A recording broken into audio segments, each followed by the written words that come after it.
Yeah, YouTube, it's your boy Zah. But anyway, man, for the people that are new to the channel, man, like, subscribe, hit the bell for all notifications, and hope you like my content. For the people that have been following me since day one, I know I switched up my content somewhat, but as you get older, you know you got to move on. But hopefully you will continue to ride with me, or at least you know, drop a like, even if you don't necessarily watch the whole video. Now, this whole thing with this video, as you can tell by the title, is to, you know, just really speak on something that's going on and that I kind of knew what was going to happen. You had this guy named Auston Holloman, and dude, for the most part, if you listen to his content, he's on the up and up. He's not really a bad guy at all. I don't know him personally, but just by the way his videos are, you know, he's not really a bad guy. But this guy made the mistake of not really paying attention to the plight of you know, the black woman in Brazil, or the black Brazilian woman. He had did something along the lines, not even along the lines, but he you know, basically approached a Caucasian Brazilian, I guess they would call them, because they're light-skinned, and you know, a lot of people, but anyways, he approached her, and the first thing he asked her was if he would be able to get her number, I guess. He asked her, does she kiss on the first date? She said yes. He said, would you kiss me on the first date? She said yes. He said, would you go home with me? And she said yes. So somewhere in between there, he became extremely misogynistic. He became somebody that was over there for the sex trade. And then, you know, you got people throwing out words such as trafficking, sex trafficking, all due to the fact that he made you know, his comment as far as that. And not even a comment, but he was just explaining that, you know, women over there don't play hard to get. Like, if they like you, they like you, and if they want to go home with you, then go home with you. It's no whining and dining like you have to do over here in the Western world, and you know, in the end turn out to get nothing, or not even a second date, maybe not even a second hello, maybe a wrong number, because at the end of the day, people have interior motives a lot of time over here, because, you know, a lot of things are more readily available. And you know, they had a feminist, she's an up-and-coming feminist in Brazil, and I guess when she seen that, she ran with it. You know, dude has got death threats on his life because people felt like he was exploiting the females over there.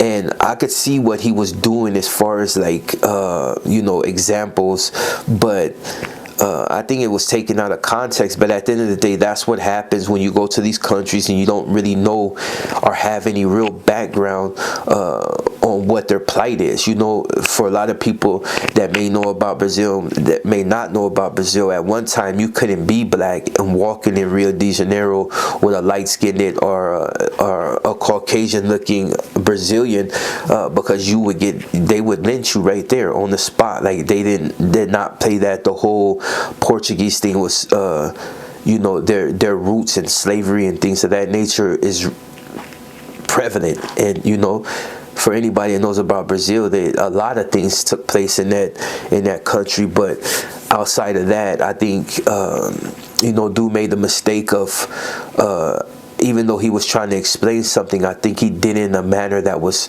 considered disrespectful. And when you're dealing with the Brazilian people, they're multicultural and they're a proud people, and there is real danger over there. It's not like, you know, you may get death threats and it's just like, oh, they're just talking just to talk. No, over there, there's a real chance of something happening to you. I mean, Brazil is no stranger to violence and a corrupt system and everything else that goes along the line. Pretty much like any other country that has poverty, allergies.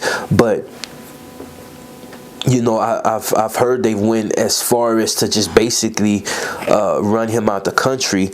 And you know, that just goes to show anybody that may take part in this whole backpack bro thing, you know, and trying to establish that brotherhood, because it is basically a brotherhood. Backpack bros have got so big that YouTube is actually banning certain phrases. I think they banned the whole backpack brothers, and they banned something else. They've been banning You know what I mean? Because I think outside of what he did, I think in other parts of the country, people are upset. But the thing that people refuse to acknowledge is the fact that before black males were going to other countries, before black males were actually picking up their backpack, getting their passports, and leaving the country in order to enjoy what other races have enjoyed, you know, there was really no problem.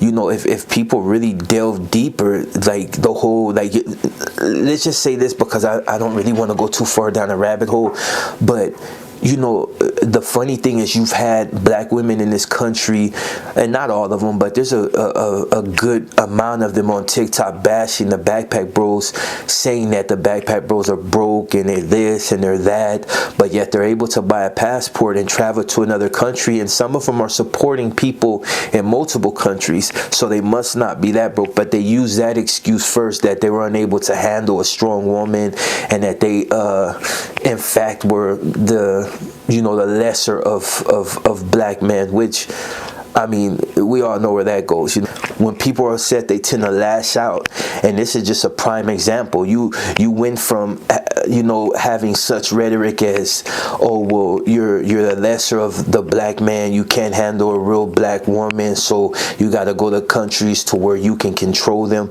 and for the most part, not all these dudes are looking for extremely submissive women. They're looking for women that are more traditional and know what it is to take care of a man, and appreciative with the things that a male is able to do for them, regardless of what type of transactions are made.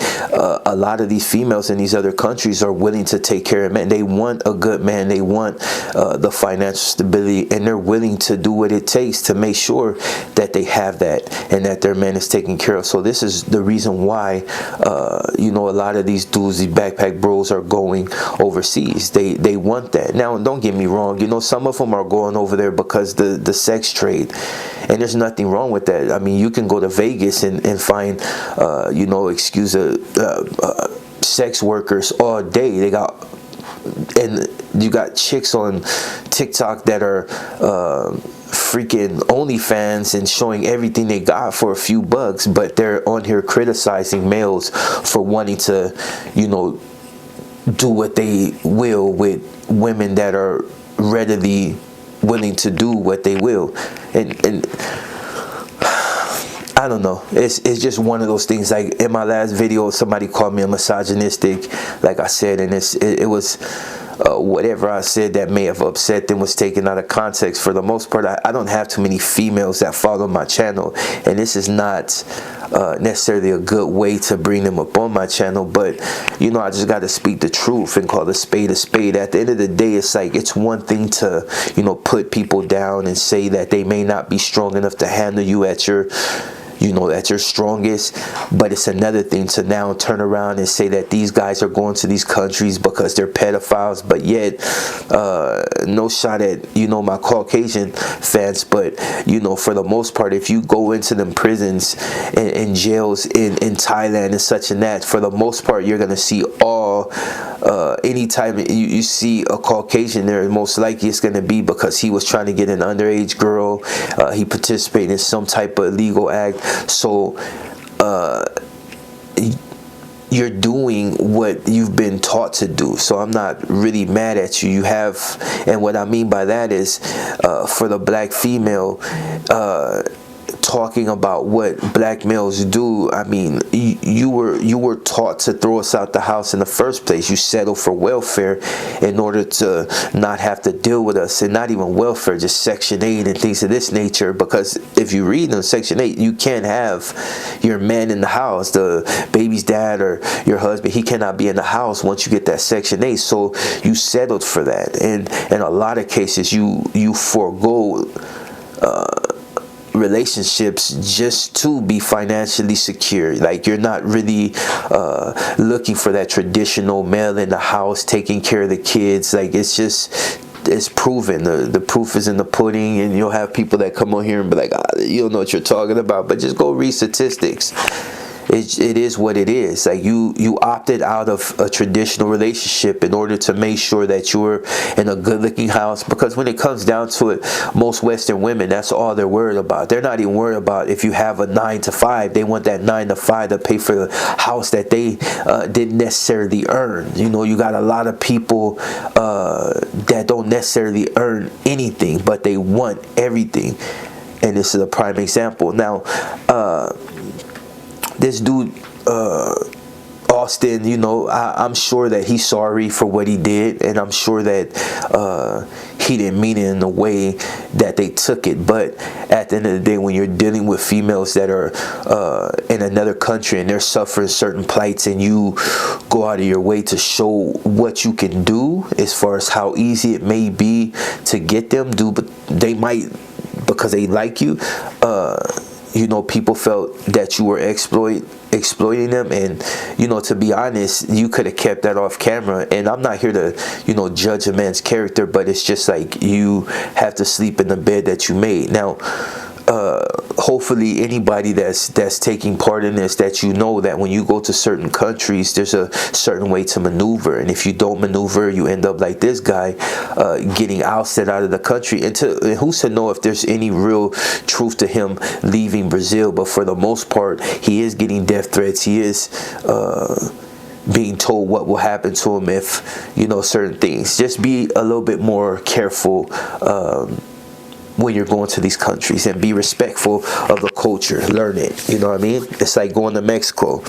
You got a lot of people that think just because they're Americans that they can go to Mexico and do what they want, and then they end up kind of missing. There's like some big hoopla about it, but it's because you went to that country, did not respect the culture. You probably, you know, in some cases you hear cats grabbing on patrons and females as if it's nothing. You wouldn't do it in Thailand, so don't do it in Mexico. But with that being said, man, hopefully you like the content, and you know, let's talk about it. Let's have a conversation. And don't really pay attention to my old videos. They're, you know, when I was a lot more immature.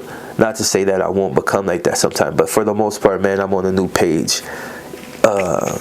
Shout out to the passport bros. Who knows, you know, I should be getting my passport soon, but it won't necessarily be for that. You know, it'll just be to take the family somewhere, you know what I mean? Finally take a trip that I've never, you know, at one time I wasn't able to afford that type, but now, like, you know, due to certain blessings, now I'm probably able to take the family on a good vacation. With that being said, man, I'm your boy Zod. You enjoy the rest of your day, and like and comment, subscribe, and I'm out.